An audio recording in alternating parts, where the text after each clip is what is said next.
Cuidado, porque nem sempre aquilo que parece ser muito bonito ou muito espiritual, de fato é. Essa moda da galera ficar usando roupa, trazendo chofar, imagens da Arca da Aliança, enchendo a igreja com bandeira de Israel. Isso aí é um mero ato para chamar a atenção, que para muitos é algo espiritual, mas Paulo fala aqui no livro de Gálatas que não tem nada a ver.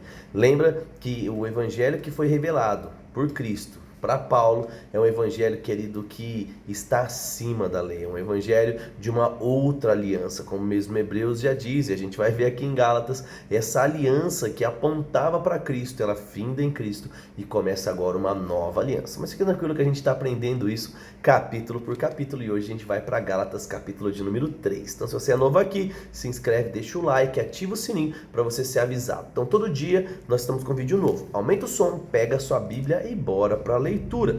Gálatas capítulo 3, verso 1 diz assim: Ó Gálatas insensatos. Você acha que Paulo estava bravo? Pontinho de exclamação. Quem os enfeitiçou? Jesus Cristo não lhes foi explicado tão claramente como se tivessem visto com seus próprios olhos a morte dele na cruz? Deixe-me perguntar apenas uma coisa para vocês. Vocês receberam um espírito porque obedeceram à lei ou porque creram na mensagem que ouviram? Será que vocês perderam o juízo, tendo começado no espírito, agora procuram tornar-se perfeitos por seus próprios esforços? Será que foi à toa que passaram por tantos sofrimentos? É claro que não foi à toa. Volto a perguntar: acaso aquele que lhes deu o Espírito realizou milagres entre vocês e agiu porque vocês obedeceram à lei ou porque creram na mensagem que ouviram? Da mesma forma, Abraão creu em Deus e isso foi-lhe considerado justo. Logo, os verdadeiros filhos de Abraão são aqueles que creem. Nossa, isso aqui é um tapa na cara para os judeus, porque eles falavam: a gente é filho de Abraão, a gente é descendente de Abraão. Sabe, mas aí que Paulo está falando: ó, não tem essa de sangue aí não. Quem é descendente de Abraão de verdade é quem é através da fé, quem é através do coração. É isso que ele vai falar. Ele diz, verso 8: as escrituras previram este tempo em que Deus declarava justos os gentios através da fé. Ele anunciou essas boas novas a Abraão há muito tempo, quando disse: todas as nações da terra serão abençoadas por seu intermédio. Portanto, todos que creem participam da mesma bênção que Abraão recebeu ao crer. Contudo, os que confiam na lei para serem declarados justos e são sobre a maldição, pois as escrituras dizem: maldito quem não se mantiver obediente a tudo que está escrito no livro da lei. É evidente, portanto, que ninguém pode ser declarado justo diante de Deus através da lei, pois a escritura diz: o justo viverá pela fé. A lei, porém, não é baseada na fé, pois diz: quem obedece à lei viverá por ela. Verso 13. Mas Cristo nos resgatou da maldição pronunciada pela lei, tomando sobre si maldição por as ofensas em nosso lugar. Pois as escrituras dizem: maldito todo aquele que for pendurado no madeiro. Por meio de Cristo Jesus, os gentios foram abençoados com a mesma bênção de Abraão, para que recebêssemos pela fé o Espírito que foi prometido. Irmãos, apresento-lhes um exemplo da vida diária. Ninguém pode anular ou fazer acréscimos a uma aliança irrevogável. Pois bem, Deus o fez a promessa através do seu descendente. Observem que as escrituras não dizem a seus descendentes, como se fosse uma referência a muitos, mas sim a seu descendente, isso é, Cristo. É isso que quer dizer a lei, que veio 430 anos depois. Não pode anular a aliança que Deus estabeleceu com Abraão, pois nesse caso a promessa seria quebrada. Portanto, se a herança que quisesse ser recebida pela obediência da lei, ela não viria pela aceitação da promessa. No entanto, Deus em sua bondade concedeu a Abraão como promessa. Qual era então o propósito da lei? Ela foi acrescentada à promessa para mostrar às pessoas os seus pecados, mas a lei deveria durar apenas até a vinda do descendente prometido. Por meio de anjos, a lei foi entregue a um mediador, e o mediador, porém, só é necessário quando dois ou mais precisam chegar a um acordo. Deus é um só.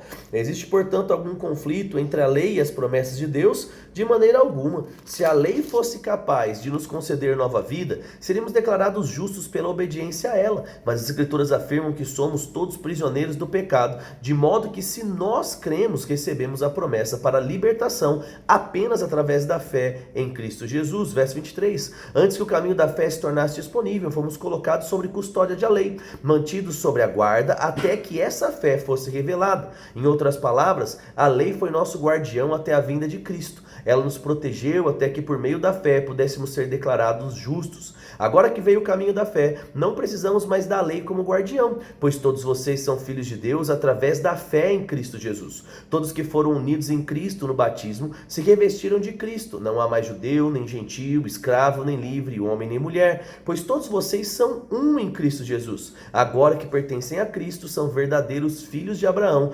herdeiros dele segundo a promessa de Deus. Então, meu amigo, não é ficar praticando a leizinha de Levítico, nem de Êxodo, né, os 10 mandamentos lá e achar que você é santo por causa disso, porque agora é uma nova lei. Aquela lei, ela aponta para Cristo. O objetivo das 613 ordenanças ali relatadas em Levíticos que a gente já leu, né, já passamos por quase todo o Velho Testamento na nossa leitura aqui durante esse ano. Nós vimos que falava sobre um povo, sobre um tempo e apontava a necessidade que esse povo tinha de ter um Salvador, alguém que poderia fazer aquilo que eles não podiam fazer, que esse é Cristo. Então é só crer em Jesus e partir para o abraço, para a salvação, mudar de vida, abandonar as obras do velho homem e começar a escrever uma nova história. Amém? Bora lá então, Jeremias agora.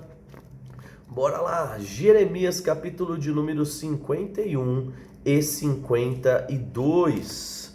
A gente viu que o negócio está pegando aqui, o povo tá louco porque já começou Jeremias falar um monte de coisa que ia acontecer, galera sendo destruída e cidade acabando. Meu Deus, o negócio tá pegando fogo. Bora lá, Jeremias 51, ele diz assim: assim diz o Senhor, levantarei um vento destruidor contra a Babilônia, os habitantes daquela terra, estrangeiros virão para peneirá-la e soprá-la para longe como palha, virão de todos os lados para atacá-lo no dia da calamidade. Não deem tempo para os arqueiros vestirem suas couraças, nem armarem os seus arcos, não poupem nem mesmo seus melhores soldados, destruam todo o exército completamente, cairão mortos na terra dos babilônios, feridos em suas ruas, pois o Senhor dos exércitos não abandonou Israel nem Judá, ele ainda é o seu Deus, embora a terra em que vivem esteja cheio de pecado contra o santo de Israel. Fujam da Babilônia, se salvem, não sejam castigados com ela. Chegou o tempo da vingança do Senhor e ele dará à Babilônia o castigo merecido. A Babilônia foi uma taça de ouro nas mãos do Senhor, uma taça que embriagou o mundo inteiro. As nações beberam do vinho da Babilônia e enlouqueceram, mas de repente a Babilônia também caiu. Chorem por ela, deem remédio, talvez ela ainda possa ser curada. Tentamos ajudar a Babilônia, mas já era tarde demais. Deixem-na, voltem para sua própria terra, pois o castigo dela chegará até os céus. É tão grande que não pode ser medido. O Senhor nos fez justiça. Venham, vamos anunciar em Sião tudo que o Senhor nosso Deus tem feito. Afiem as flechas, levantem os escudos, pois o Senhor incitou os reis da Média a marcharem contra a Babilônia, a destruírem. Essa é a sua vingança contra aqueles que profanaram o templo. Levantem a bandeira de guerra contra a Babilônia, reforcem a guarda e coloquem vigias. Preparem uma emboscada, pois o Senhor realizará tudo que planejou contra os seus moradores. Você fica junto de um grande rio e está repleto de tesouros, mas o seu fim agora chegou. O fio de sua vida foi cortado, o Senhor dos exércitos jurou por seu próprio nome. Suas cidades se encherão de inimigos como campos cobertos de gafanhotos, e eles darão gritos de vitória. O Senhor fez a terra com seu poder e estabeleceu com sua sabedoria e com seu entendimento. Ele estendeu os céus. Quando fala no meio do trovão, as chuvas rugem nos céus, eleva as nuvens acima da terra, envia relâmpagos com a chuva e ordena que o vento saia de seus depósitos. Olha aí, velho, então, negócio de armazenar ar tem nexo, então vou colocar aqui, né? Olha aí, ó, vento sair do depósito. Eu tô achando que a dona presidenta lá devia ter razão, hein, meu? Armazena o vento e pá. Eu vou estudar um pouquinho mais isso. Vamos lá. Versículo 17. Todo ser humano é tolo e não tem conhecimento. Os artesãos são envergonhados pelos ídolos que fazem, pois as imagens que esculpiram são uma fraude. Não tem fôlego nem poder. Os ídolos são inúteis, são mentiras ridículas. No dia do acerto de contas serão todos destruídos. Mas o Deus de Israel não é como esses ídolos. Ele é o Criador de todas as coisas, incluindo Israel, a nação que lhe pertence. Seu nome é o Senhor dos Exércitos. Você é martelo e minha espada, diz o Senhor. Você vem e despedaça as nações e destrói os reinos, como você destruiu o cavalo e o cavaleiro, o carro de guerra e o condutor. Com você despedaçarei homens e mulheres, velhos, crianças, rapazes e moças. Com você despedarei pastores e rebanhos, lavradores e bois, capitães e oficiais. Retribuirei a Babilônia, os habitantes daquela terra, por todo o mal que fizeram ao meu povo em Sião.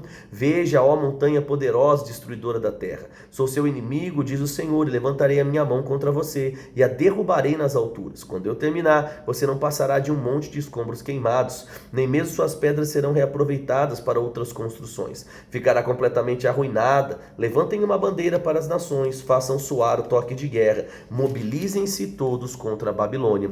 Convoquem os exércitos de Arate, Minas, Kenaz, nomeiem um comandante e tragam muitos cavalos como um enxame de gafanhotos. Reúnam contra ela os exércitos das nações, comandados pelos reis da Média e todos seus capitães e oficiais. A terra se estremece e contorce de dor, pois todos os planos do Senhor contra a Babilônia permanecem inalterados. A Babilônia ficará desolada sem um habitante sequer. Seus guerreiros valentes pararam de lutar e permanecem em seus quartéis. Sem coragem alguma se tornam como mulheres. Os invasores queimaram as casas e quebraram os portões da cidade. Mensageiros correm apressados para contar ao rei que a sua cidade foi conquistada.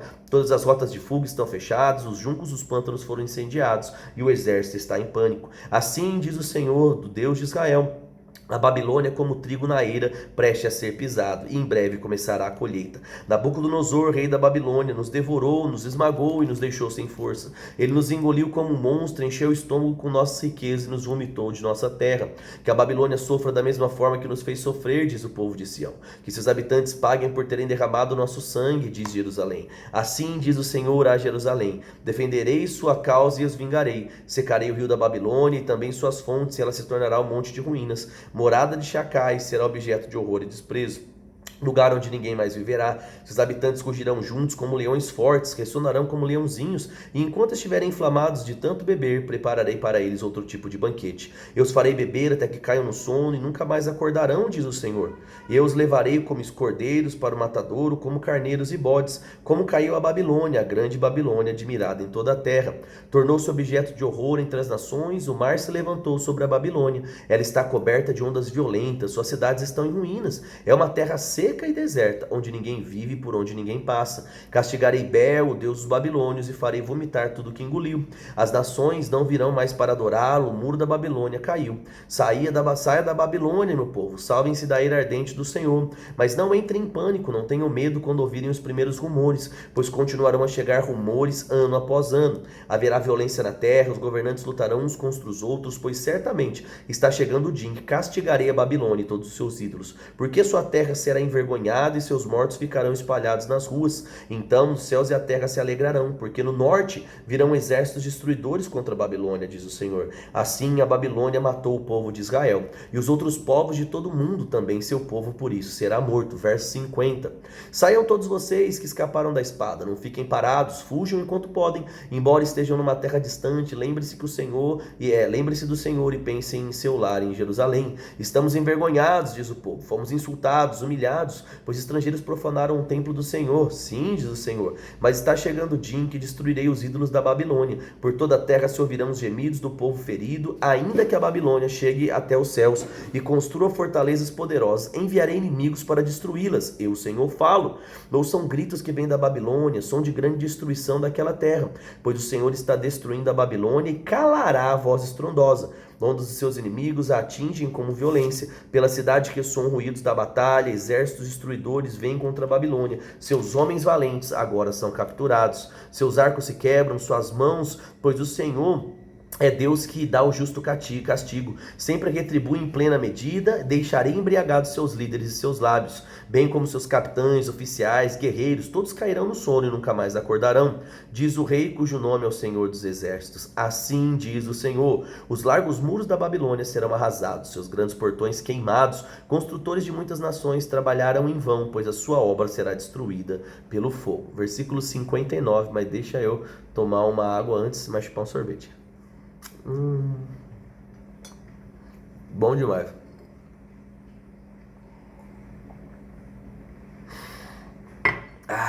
Glória a Deus. Então bora lá. Verso 59. O profeta Jeremias transmitiu essa mensagem a Seraías, filho de Nerias, neto de Maceias, chefe dos assessores do rei, quando Seraías estava indo à Babilônia, com Zedequias, rei de Judá.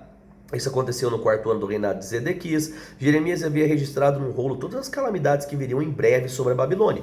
todas as palavras escritas aqui. Jeremias disse a Seraías: quando chegar a Babilônia, leia em voz alta tudo o que está nesse rolo. Depois diga: Senhor, tu disseste que destruiria a Babilônia, de modo que não restarão aqui nem pessoas nem animais. Ela ficará desolada para sempre. Quando tiver terminado de ler o rolo, amarre-o numa pedra e jogue no rio Eufrates. Em seguida diga: da mesma forma a Babilônia e o seu povo afundarão e nunca mais se levantarão por causa das calamidades que trarei sobre ela. Aqui terminam as mensagens de Jeremias.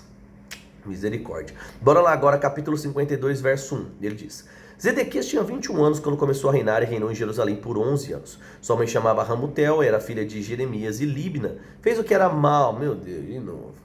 Fez o que era mal aos olhos do Senhor, como Joaquim antes dele. Essas coisas aconteceram por causa da ira do Senhor contra o povo de Jerusalém e de Judá. Por fim, ele os expulsou de sua presença. Zedequias se rebelou contra o rei da Babilônia e assim, em 15 de janeiro, durante o 9º ano do reinado de Zedequias, Nabucodonosor, rei da Babilônia, e todo o seu exército cercaram Jerusalém e construíram rampas de ataque contra os muros. Aqui a gente vê acontecendo o que foi profetizado, tá bom? E aí ele diz: Jerusalém permaneceu cercada até o 11º ano do reinado de Zedequias. Em 18 de julho, no 11º ano do reinado de Zedequias, a fome na cidade havia se tornado tão severa que não havia mais nenhum alimento. Assim abriram uma brecha no muro da cidade e todos os soldados fugiram. Como a cidade estava cercada pelos babilônios, os soldados esperaram até anoitecer. Então passaram pelo portão entre os dois muros. Lembra que a gente já leu isso, né? Então a gente está vendo de novo aqui. Atrás do jardim do rei, fugiram em direção ao vale do Jordão. Contudo, o exército babilônio perseguiu o rei Zedequias e o alcançou nas planícies de Jericó, pois todos seus soldados haviam abandonado e dispersado. Você lembra que agora vão tirar os olhos dele? Será que vai estar escrito de novo isso? Capturaram Zedequias e levaram para a Babilônia, em Ribla e Ramate. Dali o rei da Babilônia sentenciou Zedequias, obrigou Zedequias a vê-lo, matar seus filhos e todos os oficiais de Judá. Depois arrancou seus olhos. Tá vendo como a gente está vendo a profecia acontecendo? Né? E prendeu as concorrentes de bronze e levou para a Babilônia. Parece que a gente está lendo a mesma coisa, né, gente? Zedequias permaneceu preso até o dia de sua morte. Verso 12. Em 17 de agosto daquele mesmo ano, 10º ano do reinado de Nabucodonosor, Nebuzeradã, capitão da guarda oficial do rei da Babilônia, chegou a Jerusalém. Queimou o templo do Senhor, o palácio real e todas as coisas de Jerusalém. Queimou também todos os edifícios importantes da cidade. Depois supervisionou os exércitos da Babilônia na demolição de todos os muros de Jerusalém. Em seguida, Nebuzeradã, capitão da guarda, deportou alguns dos mais pobres do povo que ficava na cidade. Os desertores de Judá, que se entregaram ao rei da Babilônia, o restante dos artesãos, permitiu, no entanto, que alguns dos maiores pobres ficassem ali para cuidar dos vinhedos e dos campos. Os babilônios despedaçaram as colunas de bronze em frente ao templo do Senhor, as bases móveis de bronze e o grande tanque de bronze, era chamado de Mar. Levaram todo o bronze para a Babilônia e também levaram os baldes para as cinzas, as pás, cortadores, pavios, vasilhas, bacias, todos os utensílios de bronze usados para serviço no templo. O capitão da guarda também levou os baldes pequenos, incensários, bacias, panelas, candeeiros, colheres, vasilhas usadas para ofertas derramadas, todos os utensílios de ouro puro e de prata. Era impossível calcular o peso de bronze das duas colunas do mar, com 12 touros de bronze debaixo delas e das bases móveis. Esses objetos tinham sido feitos para o templo do Senhor por ordem do rei Salomão. Cada coluna media 8,3 metros de altura e tinha 5,5 metros de conferência. O mal devia ser muito pesado desse negócio, né? E ele continua. Oca e suas paredes tinham cerca de 8 centímetros de espessura, e o capitel de bronze do alto, cada coluna, menos pesado, né? Se era oca é mais leve, né? 2,5 metros de altura e era enfeitado ao redor com correntes entrelaçadas de romãs feitas de bronze. Havia 96 romãs de um lado, e nas correntes entrelaçadas ao redor do templo havia ao todo 100 romãs. Né? Nebuzeradã, né, capitão da guarda, levou consigo os prisioneiros, o sumo sacerdote Seraías, o sacerdote auxiliar Sofonias e 3 dos principais guardas das portas, que dentre o povo ainda estava escondida na cidade. Levou um oficial responsável pelo exército, 7 conselheiros pessoais do rei, o secretário do comandante do exército, que era encarregado do alistamento, e outros 60 homens. Deixa eu tirar aqui que está coçando o meu relógio, está incomodando. Deixa eu tirar aqui para ler. Nossa, gente, hoje a leitura tá extensa desse aqui, né? Grandão. Bora lá. Junto com os outros 60 homens. Opa, aqui. O povo Nebuzeradã, capitão da guarda, levou o rei da Babilônia em Ribla, e ali em Ribla... é isso aí mesmo. E ali em Ribla... na terra de Ramate, o rei da Babilônia mandou executá-los. Assim o povo de Judá foi enviado para o exílio e para longe da sua terra. No 7º ano do reinado de Nabucodonosor, 3.023 judeus foram levados para o exílio na Babilônia. No ano 18º de Nabucodonosor, mais de 832 foram exilados em Jerusalém. No 23º ano de Nabucodonosor, ele enviou Nebuzaradã, capitão da guarda, que levou mais de 745 judeus. Ao todo, 4.600 pessoas foram exiladas. No 37º ano do exílio de rei Joaquim, rei de Judá, Evil-Merodach começou a reinar da Babilônia, foi bondoso com Joaquim e o libertou da prisão. 31 de março daquele mesmo ano, falou com ele gentilmente e o colocou no lugar mais elevado que os outros reis exilados da Babilônia. Providenciou roupas novas no lugar de roupas de prisioneiro e permitiu que ele comesse na presença do rei enquanto vivesse. Joaquim recebeu do rei da Babilônia uma provisão diária de alimento enquanto viveu até o dia de sua morte. Então a gente vê aqui já acontecendo todas as coisas que foram ditas, não é, pronunciadas, não é, e declaradas, né, com a galera de Israel, Babilônia e todos os outros povos. A gente sabe já que aconteceu tudo, como a gente vai ver um pouquinho aqui, né? E aí a gente vai começar daqui a pouco Lamentações de Jeremias, e aí aquela tristeza, aquela choradeira, mas você vai ver o que é que dá para aprender, que dá para aprender muita coisa boa. Bora lá então agora para Salmos, para fechar, Salmo 144, e ele vai dizer assim: Louvado seja o Senhor, minha rocha, Ele treina minhas mãos para a guerra e dá aos meus dedos habilidade para a batalha. Ele é meu aliado infalível e minha fortaleza, minha torre segura e meu libertador. Ele é meu escudo em quem me refugio, faz as nações se sujeitarem a mim. Ó Senhor, quem são esses seres humanos para que eu possa prestar atenção neles? Quem são? São simples mortais para que pensam neles? São como uma brisa dos seus dias, como uma sombra que passa. Abre o céu, Senhor, e desce, e toca nos montes para que soltem fumaça. Lança os seus relâmpagos e dispersa os inimigos. Atire flechas e os confunda, estende as suas mãos desde o céu e o salva. Tira das águas profundas e livra-me do poder dos meus inimigos. Eles têm boca cheia de mentiras, juram dizer a verdade, mas mentem. Cantarei a ti, ó Deus, um cântico novo. Cantarei louvores a ti com instrumentos de 10 cordas. Pois tu concedeste vitória aos reis, livraste teus servos da espada mortal. Salva-me, livra do poder dos meus inimigos. Eles têm boca cheia de mentira e juram dizer a verdade, mas mentem. Que os nossos filhos floresçam na juventude como plantas viçosas. Que nossas filhas sejam como colunas graciosas, esculpidas para enfrentar um palácio, que nossos celeiros fiquem cheios de colheitas de todo tipo, que os rebanhos dos nossos campos se multipliquem aos milhares e até às dezenas de milhares, e que nossos bois fiquem carregados de alimentos, que nenhum inimigo consiga romper nossos muros, que ninguém seja levado ao cativeiro, que haja gritos de angústia em nossas praças. Como são felizes os que vivem desse modo, verdadeiramente são felizes aqueles cujo Deus é o Senhor. Então, querido, a gente vem mais uma vez clamando aqui pelo auxílio de Deus, né, para que Deus possa ajudá-lo no momento de aflição. E aí, o que você mais gostou? Foi a finalização aqui de Jeremias? Foi agora Salmos ou foi Gálatas, onde a gente aprende um pouquinho mais ali da salvação, que não é oriunda de obras, mas ela é totalmente ligada à nossa fé. Escreve aqui embaixo, eu fico com Gálatas, tá bom? É o que eu mais gostei hoje. Vamos orar. Pai, te agradeço pela sua fidelidade, obrigado porque até aqui o Senhor tem nos ajudado. Eu oro mesmo para que o Senhor continue a falar ao nosso coração, nos dê força para resistir, nos dê força para escolher aquilo que é certo, mesmo que as pressões venham de todos os lados. Declaramos, Pai, que nós iremos continuar agradando o teu coração em tudo que nós vamos fazer. Eu exalto ao Senhor mesmo pela oportunidade de ler a Bíblia de uma forma livre, falar dela nas redes sociais